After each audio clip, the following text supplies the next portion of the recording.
Bismillah. Assalamualaikum warahmatullahi wabarakatuh.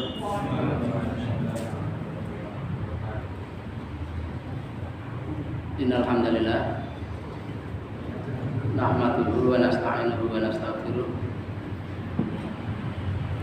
wa na'udzu billahi min shururi anfusina wa min sayyiati a'malina. May yahdihillahu fala mudilla lahu wa may yudlil fala hadiya lahu.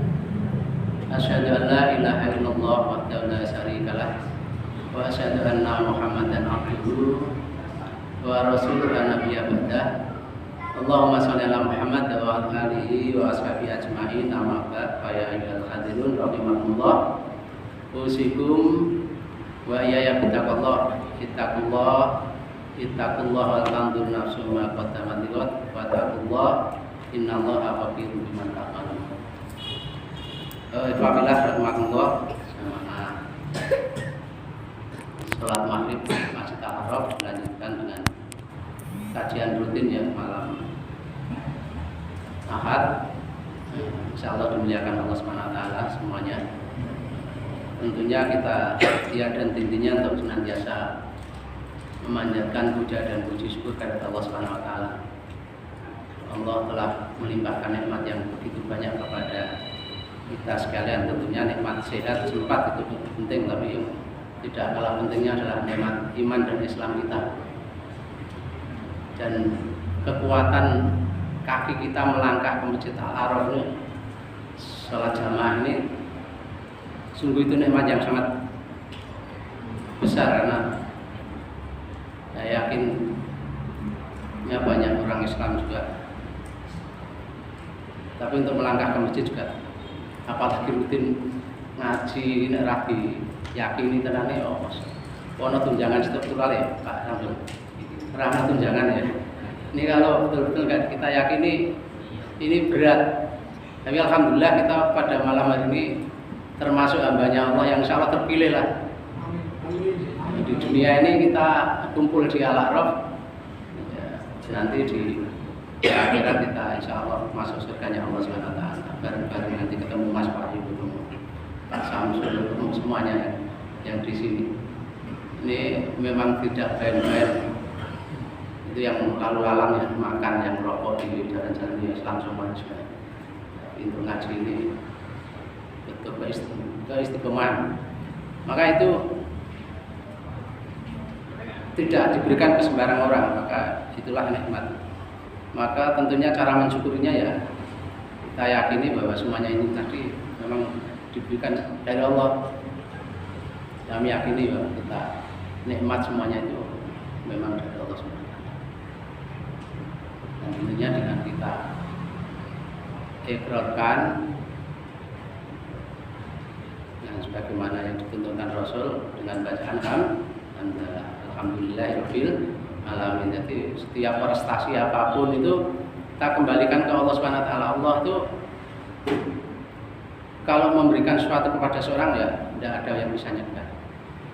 Jadi kalau mau mencelakakan seorang ya nggak bisa nyegah. Contohnya banyak lah dari dulu gambaran yang orang-orang kuat dan sebagainya. Allah itu kalau akan menghinakan orang itu tidak akan ada yang bisa menolong. Tapi kalau Allah sudah akan memuliakan kita, maka orang akan mencelakakan kita, tak sehelai rambut pun bisa jatuh dari diri kita. Nah, memang Allah yang memuliakan kita. Tapi kalau Allah akan memuliakan kita, wabeh pendukung-pendukungnya kerahnya lah, tidak akan bisa menghindari kehinaan dari Allah SWT. Maka insya Allah kita termasuk hambanya yang mulia menjaga dinnya Allah. Maka harus kita syukuri dalam hati, tasdikul qalbi, iqrarul lisan, amalu bil arkan. Dan tentunya syukur itu kita amalkan, tidak hanya sekedar alhamdulillah rabbil alamin, alhamdulillah, yaitu perintah. Tapi amalannya ya saya sering katakan syukur itu adalah memanfaatkan sesuatu sesuai apa yang memberi. Saya sering contohkan orang memberi takmir lah, memberi sarung. Biasanya takmir itu memberikan sarung itu kan tujuannya kon tambah sregep ning masjid. Nggih betul Pak? Ada takmir memberi sarung kok kon sarungnya kekalungan gakli itu ada tujuannya. Tidak ada, tapi ini mudah-mudahan tak kasih sarung cahaya kalau rajin tak tuh pakai sarung dan tinggal rajin yang masjid. Maka ketika sarung ini tadi kok tiap hari dipakai di masjid ngasih supaya dan sebagainya rusak, ya ini no problem. Ketua takmirnya atau pengurus takmirnya tidak ada masalah karena memang digunakan sesuai apa yang dikehendaki pengurus takmir. Sama adik-adik itu dengan rajin, nanti bapaknya wah kesengsem, ya anak kok rajin banget ya, rotasi ini 10 besar terus tak tukok ke sepeda, bagus, baru. Nek jenengan tambah rajin ke sekolah, bapaknya seneng. Nek jenengan kok baru tukok ke sepeda baru malah ngeluyur terus, nggak tahu sekolah malah nggak tahu les dan sebagainya. Ayahnya marah-marah, nggak rusak sampai neraka. Sama kita ini diciptakan bahwa khalaqtul jinna wal insa illa itu. Sungguh diciptakan jin dan manusia itu tidak lain tujuannya Allah untuk apa? Untuk ibadah. Jadi nek urip awake dhewe iki ra tunggu ibadah ya. Padahal la in syakartum la azdanakum wa la in kafartum inna adzabi lasatin. Nek hamba itu bersyukur nikmatnya tak tambah. Nek kufur wong tak kei urip tak kei sehat iki ibadah kok malah makmur lan di sakar dhewe ya, nanti tentunya nikmatnya akan dikurangi dan dunia pun nanti masya Allah kadang-kadang jenengan perhatikan orang-orang di sekitar kita nanti perilakunya nomnya gini dan sebagainya di akhir hayatnya saya ini Pak Samsul luar biasa, alhamdulillah Pak Samsul jenengan diberikan kesehatan oleh Allah Subhanahu wa taala, pensiun ijek sergem ngaji ijek sehat ijek. Coba dilihat yang mendem wis awake iki kudune ya normale ngombe iki ya ngene iki tambah paling teh atau kopi lah ngombe campur aspal campur indrin campur apa ya sudah itu nanti nikmatnya sebentar nanti akan disengsarakan oleh Allah, bahkan meninggalnya saja sudah lama banget di dunia yang belum di akhiratnya. Maka syukur kita ya jamaah ke masjid, silaturahim, ngaji, pokoknya digunakan kesempatan kita itu ya sedetik pun ibarat ke kantor pun bismillah tawakkaltu ala Allah la hawla wala quwata illa billah. Meskipun di kantor nanti banyak godaan, banyak setan-setan, malaikatnya banyak yang lari ganti setan-setan, tapi kita tetap niat. Nah, meskipun di perjalanan tetap banyak godaan, maka tadi tasdiqul fi iqrarul bilisan dan amalu biarkan. Syukur kita kepada Allah ibadah itu. Syukurnya kita dikasih mungkin takmir tadi ya digunakan. Nanti Allah itu tubuh kita itu rusak kok karena dakwah, karena saya pernah dengar suatu tokoh itu sebenarnya sudah agak jauh-jauh itu enggak boleh, tapi ketika mau ngisi ngaji gini pamit sama istrinya saya mau berangkat ngisi ngaji pun, tapi enggak. Ayah itu sudah sakitan, tidak mau diganti yang lebih muda, yang modern dulu dan sebagainya. Itu semangatnya luar biasa memang. Jawabnya saya melihat setan di matamu, saya tetap berangkat ngisi ngaji. Dan itu ketika ngajinya rusaknya tubuhnya itu Allah sayang, oh ya memang rusak, nanti akan diganti lagi, disehatkan di yaumul qiyamah nanti. Sama nanti kalau anak-anak itu adik-adik nanti tambah rajin dibelikan sepeda orang tuanya, kok tambah rajin sekolah tambah ya nek rusak didandani karo bapak ini nek dinggo wah malah kelas sekolah malah rusak ya udah malah dibuat ya bapak ratu pakai. Itu jadi yang pertama syukur. Tentunya yang kedua kita senantiasa berdoa sholawat serta salam semoga tercurah kepada uswah kita teladan kita Rasulullah Muhammad sallallahu alaihi wasallam, dan semoga tercurahkan pula pada para keluarganya, para sahabatnya dan para umatnya yang istiqomah di jalannya, dan mudah-mudahan termasuk kita semuanya. Jadi isanya jam 18.40-an ya Mas. Alhamdulillah ini menggantikan tadi hampir saya nggak tahu kalau kosong juga Mas Wahyu, jadi hanya buka sebentar itu baru mau kesini tadi. Jadi sudah ada Mas. Sudah ada. Nah, ini. Ya, jadi sekali lagi kita kesini ini memang tujuannya tidak lain ibadah. Kita kemarin kan banyak di bulan Rabiul Awal ini kan ya, kita sering memperingati. Indonesia itu ada budaya yang itu juga baik sih. Karena memang yang namanya memperingati kan berkelingan. Ini sering memperingati kok lali terus ya. Perlu dievaluasi. Kita ini kemarin kan kalau di Klaten istilahnya memperingati Maulid kemarin dengan Klaten bersolawat atau berzikir ya di antara. Dan di masjid kecil-kecil di bulan Rabiul Awal pada memperingati yang namanya kelahirannya Rasulullah, teladan kita, uswah kita, adik-adik. Jadi tiada lain dan tiada bukan orang yang paling baik dicontoh itu ya Rasulullah Muhammad SAW. Sing kondo sapa?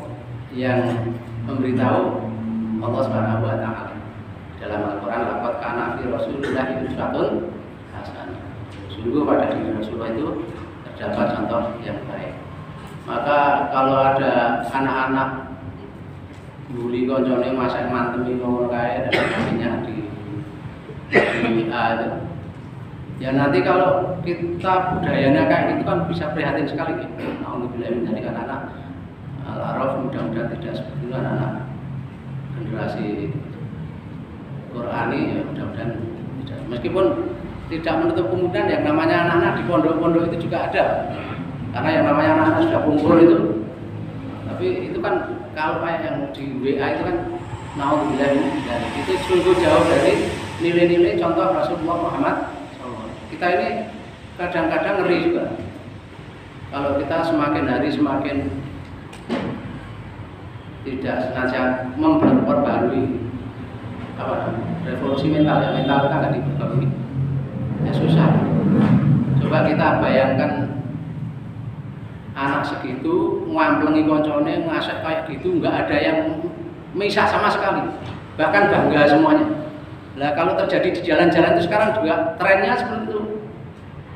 Karena dari hari ke hari kadang-kadang orang yang membela orang yang disiksa itu kadang-kadang bisa kebalik, dia bisa tersangka, bisa macam-macam. Jadi orang kalau itu enggak segera kita perbaiki. Nah sekarang kalau orang jahat dia jelas garong atau apa, semuanya diem semua.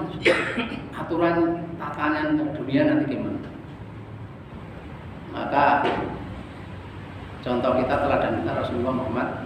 Yang namanya mau idola ya, anak-anak pemain, anak-anak itu mengidolakan zaman saya dulu Maradona.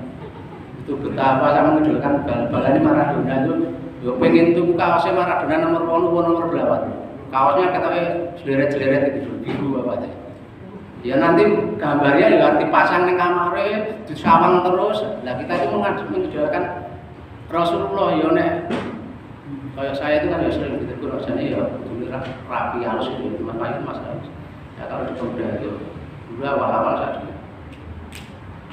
sama Pak Samya itu tutup ya sudah kayak yang capek gawe kok tinggal tentu ya sopo. Saya pernah ngaji juga Rasulullah jadi jenggoten ya pengen mengidolakan ya nek iso persisnya kan ya enggak bisa.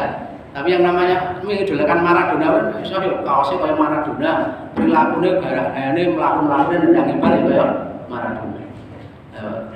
Teladan kita Rasulullah para adik-adik jadi yang paling baik diteladani adalah Rasulullah Muhammad sallallahu alaihi wasallam. Laqad kana fi Rasulillah uswatun hasanah. Maka dalam rangka malam hari ini kita juga mencontoh Rasul. Karena Rasul itu juga pernah berpesan pada Abu Bakar, kun fid dunya ka'annaka gharibun aw abirun sabilin. Jadilah kamu di dunia ini seolah-olah kamu musafir. Perjalanan. Namanya perjalanan, musafir enggak tahu yang namanya musafir ya. Jauh perjalanan jauh perjalanan panjang. Kun fid dunya ka'annaka gharibun aw abirun sabilin. Jadilah wahai Abu Bakar, jadilah kamu ini di dunia seolah-olah kamu ini musafir. Yang namanya musafir ya kan perjalanan. Kalau saya itu dulu kan musafir ke Jakarta ya, pengennya nanti kampung halaman saya kekalnya ya di Klaten. Maka musafir kok di dalam perjalanannya menemukan kenikmatan kok dihabiskan di dalam perjalanan ya itu musafir yang bodoh. musafir yang tidak cerdas, musafir yang tidak memperhatikan masa depannya. Karena yang namanya musafir itu nanti dia akan berjalan sambil menyiapkan kampung halamannya, kampung akhiratnya.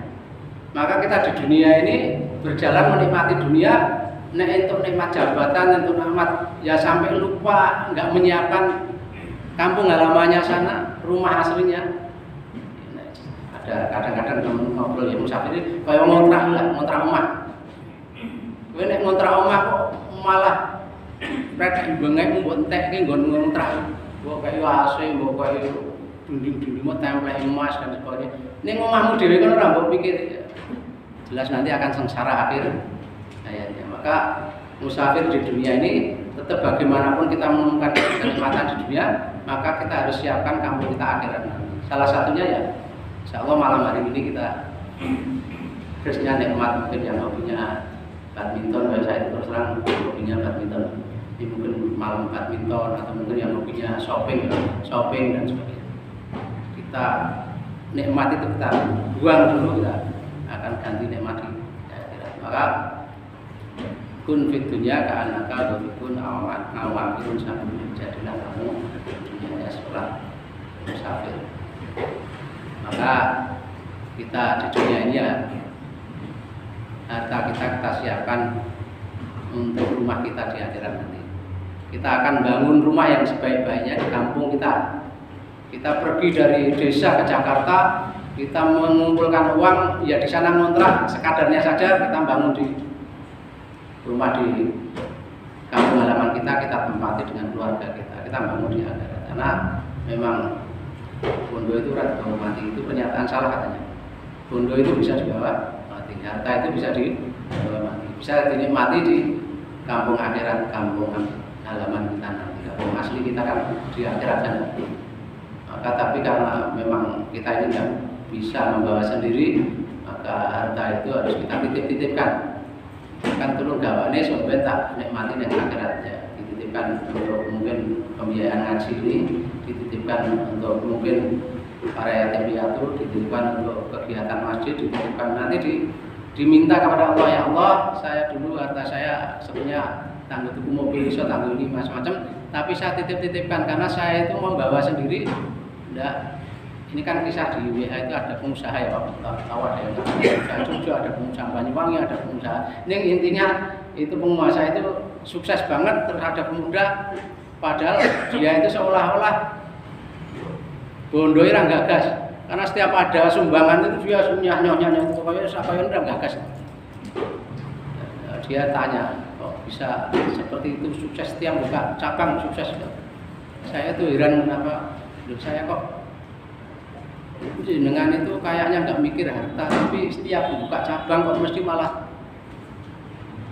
sukses. Itu kan di WA itu seperti itu Pak. Ini hanya ibrah, pelajaran, dan mungkin nyata itu ada yang nyata. Nah yang saya tahu dengan mata kepala ini, menurut saya loh, tapi nggak tahu aslinya, tapi lahiriahnya seperti itu. Itu dulu Pak Sunardi Sahuri. Pak Sunardi Sahuri, perasaan saya kalau mengisi di mana bangun masjid itu nyumbang 1 juta, 2 juta. Meskipun memang ya 1 juta, 2 juta bagi Pak Sunardi Sahuri itu ya kecil banget. Ini dulu Pak Sunardi Sahuri itu sekengnya itu saya insya Allah kayaknya mudeng, masih ya, belum Pamela itu belum seperti itu. Tapi ternyata setelah ditanya tuh kayaknya Pak Haji lah, Pak Haji Sahab. Nah saya ya bisa tahu mana itu setiap bulan. Ketika ditanya, jangan dikira saya tidak memperhatikan harta saya itu sangat peduli terhadap harta saya, itu perhitungannya mateng. Nah saya itu setiap antar kasihkan itu saya itu mateng, saya itu tidak akan mau pisah dengan harta saya. Harta saya itu nanti akan saya nikmati kekal abadi di sana. Jangan dikira saya nyanyo itu saya nggak gagas harta, enggak.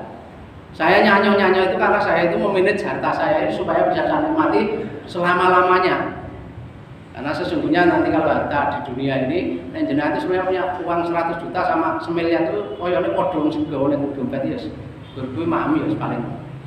Tapi kalau dinyanyo-nyanyo iso ben akan satu tagih yang saya dulu di Temanggung, di Wonosobo, di Banjarnegara itu nanti di akhirat akan saya muncul semua, ya Allah saya dulu titip di sana, ini akan saya nikmati di sini ya Allah, membangun istana saya di surga itu. Jadi bukan saya nggak sayang terhadap harta saya sangat sayang terhadap harta saya. Jawabnya masjid. Tapi ya memang Eva. Jadi ini kayak gambarannya memang sering saya gambarkan kayak sumur. Sumurnya di Jakarta itu kan bersih. Sumur itu kalau dulu saya itu kan di orang desa. Sumur saya punya sumur yang namanya punya sumur itu di desa itu dulu sudah agak terpandang, Pak. Jadi bapak saya itu sak desa yang pegawai kita loro janjane menggolongkan siji KUA. Ning wis di sumur. Di sumur itu ada yang lomo, ada yang kadang-kadang dipakai untuk keluarga. Nah, semakin yang lomo itu nanti airnya jernih, kemudian pokoknya banyune bening lah, tambah deres. Jadi sama tonggo itu dibuka kabeh, boleh monggo disilakan dikasihkan airnya itu. Ya sumur itu dipakai dhewe sendiri ya. Nanti lama-lama sumbernya mampet, bahkan bisa berkecing gitu. Tapi kalau tiap hari ditahu terus untuk tangga-tangganya kan bersih terus. Ya harta terus setiap semakin diangkati semakin dilupakan. Insya Allah kayak sumur tadi akan terus nanti terus dan bersih. Artinya bersih. Airnya bersih, tidak bacin, tidak kecing, tidak. Jadi apabila ini insya Allah hanya sedikit ini siapapun yang terlibat entah yang menyiapkan ini atau yang memberikan ini atau yang hanya sekedar datang itu jenengan sudah dakwah kemana ke Arab ada apa ada kajian malam kan ada yang ikut jenengan ya yang namanya ngaji ini saya dulu sering berpikir nek ngaji itu nek sing sukses itu jamaah alun-alun orang guyu kabeh kepinter-pinter nek iso koyo-koyo boleh tapi ternyata enggak karena ngaji ini kan tujuan kita adalah ada daya ubahnya. Artinya nanti ada multi level marketing. Misalnya jangan berangkat ke sini mau kemana, sampaikan aja barang baik. Kadang-kadang kita ini pekewo, kita ini melaksanakan sesuatu yang diridhoi Allah, tapi kadang-kadang kita pekewo dengan koncoan ngomong neng di ngaji itu. Saya itu soalnya punya pengalaman, Pak. Saya itu masuk ke akademi tahun 2001. Langsung di Perak, sebelum di Perak kan saya di dekat Masjid Al-Aqsa sana di mana itu Karanganom ya. Terus di Perak kan. Pengalaman saya itu dulu saya masuk kontrak situ, itu kalau malam itu ada pemuda-pemuda, udah banyak orang itu di perapatan cuma campur itu. Kadang-kadang nyambung sampai hampir rumah saya itu. Nah, saya itu kalau subuh itu mainnya hampir sampai subuh. Tapi ternyata ya tidak bertahan lama terus sudah sakit dan ini sudah banyak yang situ yang main. Lah saya itu kan mau subuh anyaran di situ. Ya rada pekewo nek lewati kene iki. Padahal saya masjidnya kan harus ngulon gitu. Ning lewati orang main-main tadi, kan ada aro-aro. Ini ndak ada kekuatan mental pekewo ya. Tapi saya 3 hari lewat ngetan gitu ada ngalam. Ini bareng tak pikir-pikir aku akhirnya mikir juga ya. Nah, itu sampai subuh rasa subuhan terus ya Islam kabeh salah menurut Allah kan salah ya. Wong nang ngadzan subuh, terus wong Islam kabeh, dhek doran nang masjid ku malah bangga, malah seneng kaya nek guyang-guyang. Lah aku sing nang masjid kok malah pekewo karo dhek iku dune sing pekewo kan dhek itu aku. Nah, saya tak balik, tak mentalnya. Nah, kita ini kalau dibandingkan dengan teman-teman tetangga kita sebelah, kadang-kadang kita kalah di situ. Mereka itu kalau mau ibadah dengan bangganya bawa kitab wangi-wangi, kita ditanya nanti lah jalan-jalan melaku yang jenenge melaku ra tujuannya wis tembok. Nek cedhak apa jamaah di Masjid Al-Haram nek malam minggu enek kajian. Insya Allah jenengan bawa 1-2 multi level marketing. Orang itu nanti tambah rajin, ngajak lagi, pahala jenengan kan tambah. Ayo tinggal sekitar 10 menit. Artinya musafir tadi, maka harus ada beberapa hal yang dipersiapkan. Kita kabut ya Mas Bayu, 4 hal yang harus dipersiapkan seorang musafir. Yang pertama ya persiapannya tentunya wong musafir kan awal-awal itu pelajaran awal tuh Pak Samsul dulu nah, ya. Yang namanya orang musafir itu ya mesti punya goyah itu Pak tujuan. Ya tadi. Nanti Mas laku ya sudah. Niku ra cetha tujuannya. Tetap mengerti tujuan. Jenengan kok di terminal bisa kok ngerti kok bingung ngalor ngidul malah brebes milih loe metu kabeh kecawe to. Takoki nek tiba gur meneng kok. Wis iki genah urip kok omah 4 bojone ra genah tujuane. Wong urip nek ora ngenah tujuane ya bingung linglung kayak gitu tadi. Maka orang musafir itu harus ngenah areng ndi nang Jakarta. Jakarta ya tentu ngenah buku tiket, numpak bis apa, numpak kereta atau numpak pesawat. Nanti di Jakarta saya turun di sana, saya ada dijemput di sana dan sebagainya. Nek ngerti tujuan, nek ora ngerti tujuan padu karo bojone mungkin wis nang ndi urip mumet semalam untuk mubang nang terminal. Nah, karena ngendi bingung. Ya, orang hidup kalau nggak punya tujuan ya muter dugem seluruh Indonesia. Enggak karuan ya. Ya tujuan kita tentunya kita tiap hari doa tuh. Rabbana atina fid dunya hasanah wa fil akhirati hasanah wa qina adzabannar. Tujuan kita ini hidup kita ini menuju suatu yang sangat nikmat, suatu yang sangat nyaman. Di sana nggak ada kesusahan sama sekali. Kita ingin menuju di situ, menuju di surganya Allah SWT. Sekaligus menjauhi tempat yang sangat penuh dengan kesengsaraan, yaitu nerakanya. Seperti itu kita tujuan kita ke sana. Jadi kita menuju ya ridho Allah. Tentu kalau nggak ada ridho Allah nggak mungkin bisa masuk surga kita. Intinya kita tuju, kita akan menuju ke suatu tempat yang sangat diceritakan di Al-Quran itu. Di situ nikmat sekali, indah sekali. Pokoknya kita butuh apa di sana dapat. Sekaligus menjauhi, karena mendekat ke yang nikmat tentu jauh sama ke neraka. Jadi pertama musafir itu orang dunia nanti tujuan hidup, tujuannya itu tadi. Itu nanti tadi suruh sampaikan Mas Wahyu, ya udah apa manal kaya, ya manal kaya sebenarnya ganti lagi ya. Nanti kita sampaikan makna hidup ya Allah. Dan jadi berbeda. Yang kecekelin udah iki Mas. Jadi kita sampaikan makna kaya, nanti ganti lagi kita sampaikan makna kaya. Goyah ya tujuan, tujuan kita. Kemudian setelah tujuan tentunya yang namanya kita mau ke Jakarta itu ya. Sekarang ada Mbak Google, namanya apa itu? Mbak Google itu apa itu? Kita mau ke Jakarta perlu apa? Perlu apa Mas? Ke Jakarta. Kita mau pergilah kemana, ke Mekah, ke Jakarta, ke Singapura, perlu apa itu? Perlu kompas, Google, ya itu dikasih petunjuk ya. Kita ini nengalas, nengalus, ya butuh petunjuk itu. Nah, ngerti petunjuk ya, kita nanti bisa belasuk-belasuk apalagi di tengah hutan. Nah, jangan pramuka aja. Namanya apa itu? Jejak-jejak jauh. Kayak petunjuk-petunjuk itu. Menurut gue, nggak petunjuk awal dia kena. Dan hafal semuanya.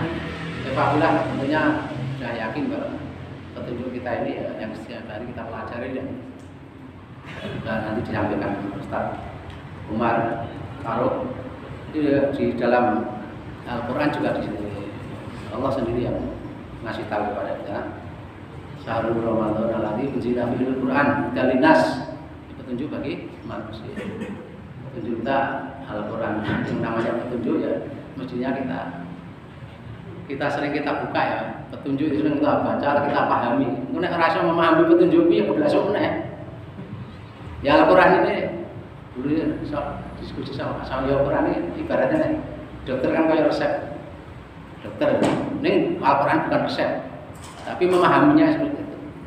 Mana resep sakit tulisan seneng harus tulisan dokter, mung dicekel terus disimpan atau ngomong sakit senengnya tak simpen, ora dibocor ora apa-apa. Ya resep itu pengaruhnya kemana? Nah Al-Quran ini karena petunjuk ya kita tidak hanya kita simpan di atas latih tinggal mas kawin dok ya enggak, ya sudah dibuka. Nah kita mempelajari artinya dengan ngaji ini karena saya yakin kadang-kadang ya Pak Bila termasuk saya teman-teman ya, di rumah itu paling enggak kadang-kadang tafsirnya juga yo maksimalin yang belum cak pondokan tadarus sehari mungkin 1 juz atau 2 juz atau 3 juz mungkin ada 10 ayat, tapi ini Al-Quran ini petunjuk maka tetap ya selain harus kita baca ya tentunya harus kita pahami, kita minimal terjemahnya. Nah saya sampai tafsirnya ya jarang. Nah terjemahan saya sudah sampai katam juga sudah tidak sekali. Maka nanti ada terjemahan karena petunjuknya kan bahasa Arab. Nah kita nggak baca terjemahnya kan ramudeng juga. Dan yang suka Ustaz Umar Faruk kan sudah ada tafsirnya macam-macam. Kita tingkatkan sedikit tapi tetap saya terjemahnya. Meskipun terjemahan kadang-kadang nanti juga penafsirannya lain-lain. Dulu sudah diterjemahkan bahwa itu surat yang jadi perdebatan Katanya jangan kau ambil pimpin, jangan kau ambil teman dekat, jangan kamu ambil di macam-macam toh. Itu tafsirnya. Nah, terjemahannya. Jadi petunjuk kita adalah Al-Quran Al-Linas Babayina Minal Huda wal Furqan. Jadi dia pembeda dari bulan Ramadan. Di dalamnya diturunkan Al-Quran sebagai petunjuk bagi manusia dan bagi orang Islam aja, bagi manusia. Maka bagi orang-orang kafir itu yang mendalami Al-Quran kemudian dipelajari betul, ya nanti dia akan meneliti apa, dia meyakini itu. Yang sering dicontohkan temannya Habibie dulu kan juga karena di Al-Quran akhirnya dia juga mempraktekkan itu. Dan ini ya Epafillah kadang-kadang harus hati-hati juga. Punya anak saya kan ada juga yang di lingkungan yang tidak muslim ya. Tapi kalau istiqomah, barusan dapat kabar itu dia kan istiqomah, dia itu nyambi. Tapi kadang nyambi itu kalau di awal-awal itu kan harus misalnya di penginapan itu kan kadang menyediakan bir apa Pak? Di sana udah biasa banget. Tapi karena akidah yang sangat kuat, diskusi sama, karena kerjanya bagus. Ya tapi harus yakin, mantap. Tapi harus jadi diskusi, tertarik, bosnya itu tertarik. Karena memang ini kalau di agama saya nggak boleh. Maka daripada saat kerja di sini karena masih nyambi belum lulus ya. Itu saya mending keluar dari sini. Tapi sudah seneng itu kerjaannya. Akhirnya dipanggil lagi. Tapi kalau yang nggak istiqomah ya, padahal itu kan nggak boleh, memang nggak boleh. Dilepas nanti akan diganti oleh Allah Subhanahu Wa Taala. Nanti pertanyaannya aneh-aneh. Kadang kemarin tanya, apa itu? Kenapa kok Mbak Lia itu kok jabat tangan kok nggak mau, atau nganter bir kok nggak mau? Padahal temenmu itu ya Islam, ya jilbaban, dia mau. Artinya kan agamamu membolehkan. Ini kalau nggak ada petunjuk di Al-Quran kan ya bingung juga. Tapi alhamdulillah jawabannya sudah membuat saya rada ayam di Indonesia ya. Memang agama saya tetap melarang itu. Tapi juga semua agama kan agamanya Tuhan kan juga mencuri itu kan nggak boleh. Misalnya berduaan laki-laki perempuan juga nggak boleh. Tapi temanmu kok itu boleh. Ya memang agama saya nggak boleh. Agama bapak juga mencuri nggak boleh juga. Ini ibaratnya seperti itu. Boleh nggak mencuri? Ya nggak boleh. Nah itu orang-orang yang agamanya juga pada mencuri, di sini ada yang mencuri di berita kemarin lah. Ya, itu orangnya. Tapi kalau agamanya tetap petunjuknya nggak membolehkan. Meskipun ya orang Islam di Indonesia ini saya salah lah ya ketok. Nek agamanya kita apa dia kan perintahnya sholat juga kan. Tapi kan juga ada yang Islam nggak sholat. Islam Ramadan tengok-tengok perongkak-perongkak kan ya ada yang menaruhkan banyak. Tapi agama kita kan mengajarkan itu tetap sholat. Jadi tujuan, petunjuk, kemudian bekal tinggal 4 menit ya. Bekal kita adalah sebaik bekal itu adalah watazawaju fa inna khairu zadid taqwa wa taquni ya ulil albab. Bekal kita ada takwa. Nanti takwa itu apa? Pokoknya kalau orang sudah takwa dimanapun, dimutasi dimanapun, happy Pak. Karena bekalnya takwa itu bagus banget. Orang yang sudah menjiwai takwa itu dimanapun berada, mesti dia banyak temannya, banyak yang senang, banyak sudah. Kalau orang sudah banyak temannya, banyak yang senang, lingkungannya senang kan dia sudah bahagia. Dimanapun bekalnya takwa itu. Nanti takwa dicari sendiri. Yang terakhir adalah tentunya biar musafir kita ini pena menyenangkan. Cara lagu dari Jakarta dan Surabaya naik kereta Jogja ngerti kok Surabaya karena duwe kanca nek kono. Kancane nek kuwi lagu kuwi mungkin jange. Ngerti kok. Ya kalau kancane nyambung perjalanan ini terasa dekat, terasa ringan, terasa mudah. Ya teman kita adalah orang soleh, orang takwa. Jamaah Masjid Al-Aqsa Al-A'raf ini jamaah. Kita butuh teman itu. Kita sahabat yang soleh itu adalah teman kita untuk mengarungi di dunia nyata. Kami mendengar orang-orang yang menyeru kepada iman, yaitu berimanlah kamu kepada Tuhanmu, maka kami pun beriman dengan Tuhan kami, ampunilah dosa kami dan hapuslah kesalahan kami. Matikanlah kami beserta orang-orang yang berbakti kepadamu. Jadi teman kita ini ahli-ahli ibadah. Jadi kalau kita punya teman kok malah menjauhkan kita dari ibadah, ya sebagai teman saja, jangan karib, karena nanti kita cari teman-teman karib itu ya. Maka saya pun juga teman itu nggak usah dibenci orang-orang yang mengajak ke kekafiran, dan itu bagaimanapun dia adalah makhluknya Allah SWT. Tetap kita bergaul, tapi jangan dijadikan teman dekat. Dan teman dekat kita adalah orang-orang yang berbakti kepada. Mungkin itu Pak sebagai pengganti Ustaz Marfadun, mudah-mudahan ada manfaatnya dan mudah-mudahan kita tetap istiqomah karena kita menyiapkan perjumpaan nanti di hari akhir nanti. Mungkin ada salahnya dari saya, ada benarnya tentu dari Allah Subhanahu wa taala. Akhirul kalam bila taufiq ya. Assalamualaikum warahmatullahi wabarakatuh. Waalaikumsalam warahmatullahi wabarakatuh. Pada